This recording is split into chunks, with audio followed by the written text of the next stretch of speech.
चलो हम लोग क्वेश्चन को उतार लिए। अब ध्यानपूर्वक समझो। इसको प्रूफ करने से पहले आपको पता होना चाहिए कोई भी कॉम्प्लेक्स नंबर है उसको हम लोग लिख सकते हैं r into cos theta plus i sine theta. That's clear. अब हमारा जो एम होगा इसको प्रूफ करने का वो समझ लो। हमारा लक्ष्य क्या है इसको प्रूफ करने का। हम लोग फर्स्ट ऑफ ऑल हम लोग यहाँ Z1 इंटू Z2 और Z1 बटे Z2 सब में है। देखो ध्यानपूर्वक Z1 इंटू Z2 Z1 बटे Z2। तो हम लोग पहले Z1 इंटू Z2 निकालेंगे।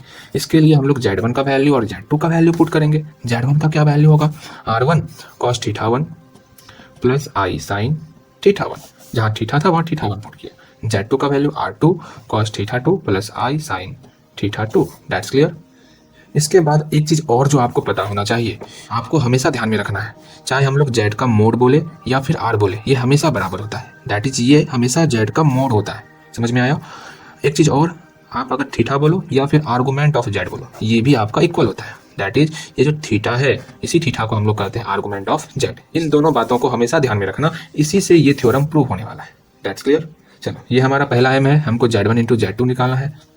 सेकेंड एम कि हमको Z1 बटे Z2 भी निकालना है। तो पहला हम लोग काम करते हैं Z1 इंटू Z2 निकाल लेते हैं। उसके लिए पहले हम लोग Z1 और Z2 मान लेते हैं जो हम लोग यहाँ पर मानेंगे। That's clear. चलिए भैया जी, लेट Z1 इक्वल टू क्या होगा R1 cos theta 1 plus i sine theta 1 and Z2 equal to R2 cos theta 2 plus i sine theta 2। That's clear. और एक चीज़, इस कंडीशन के लिए जो पहला ऊपर पे कंडीशन है इसके लिए ये R1 किसके बराबर होगा, मोड Z1 के। मैंने बताया था आपको, ये बोलो भी सही है आपका। यहाँ पर जो मैं लिखूंगा ध्यानपूर्वक समझना।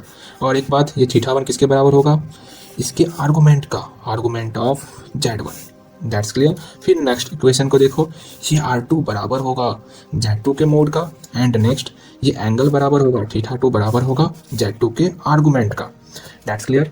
अब सिंपल सा मेरा पहला एम था कि हम लोग Z1 इंटू Z2 निकालेंगे। चलिए Z1 इंटू Z2 के पीछे आते हैं। Z1 लिख लो, क्या क्या है Z1, R1 into cos theta 1 plus i sine theta 1 and Z2 क्या है R2 into cos theta 2 plus i sine theta 2।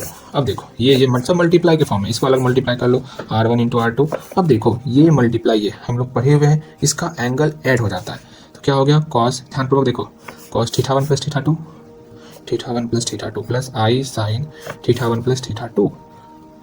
That's clear. तो सिंपल सा Z1 इंटू Z2 का मोड ये टर्म हो गया, देयरफॉर R1 इंटू R2 बराबर हो गया mode of Z1 into Z2 and ये जो एंगल है ये बराबर हो जाएगा इसके आर्गूमेंट का, argument of Z1 into Z2 बराबर थीटा 1 प्लस थीटा 2।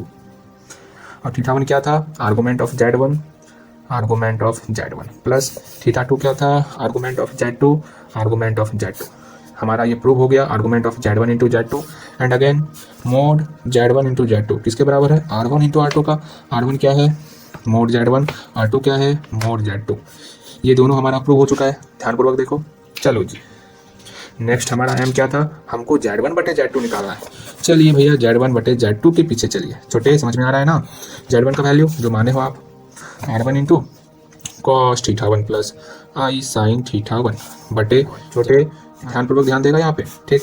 अब देखो भाई, एक काम करते हैं, ये R1 बटे R2 अपने पास रख लेते हैं एंड जो हमारा ये टर्म है cos theta 1 plus i sine theta 1, इसके साथ इसको ऊपर भेज देते हैं तो क्या हो जाएगा cos theta 2 plus i sine theta 2 पर पावर -1, जानते हो ना 1 बटे x, इसको लिख सकते हैं x पे पावर -1।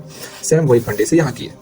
अब हम लोग इस -1 का मल्टीप्लाई इसके एंगल के साथ करेंगे, डिमाइवर्स थ्योरम समझ में आ गया होगा आपको। तो यहाँ पर क्या होगा, कैसे होगा, क्यों होगा, ये सारी बातें आपको समझ में आ गई होंगी।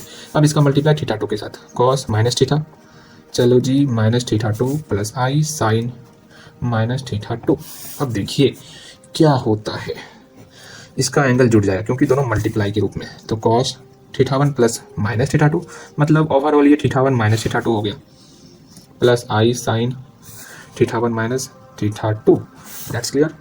सिंपल सा वही चीज़ यहाँ पर, ये जो टर्म है हमारा, ये टर्म क्या है, इसका मोड है। देयरफॉर Z1 बटे Z2 का मोड हो गया R1 बटे R2 और R1 का वैल्यू क्या है पता है ना आपको, Z1 का मोड है, R2 का वैल्यू Z2 का मोड है। ये मेरा प्रूफ हो गया। एंड नेक्स्ट इसका जो एंगल है वो आर्गूमेंट के बराबर है, इसी के आर्गूमेंट के बराबर। Z1 बटे Z2 का आर्गूमेंट हो गया R1 बटे सॉरी थीटा 1 माइनस थीटा 2। तो यहाँ से प्रूव हो गया आर्गूमेंट Z1 बटे Z2 इक्वल टू थीटा 1 क्या होगा, argument of Z1 minus argument of Z2। चलिए जी, समझ में आया आपको। ये चारों फॉर्मूला हम लोग का प्रूव हो चुका है। हम लोग अब नेक्स्ट वीडियो में हम लोग ज्योमेट्रिकल रिप्रेजेंटेशन के बारे में जानेंगे। तो मिलते हैं नेक्स्ट वीडियो में।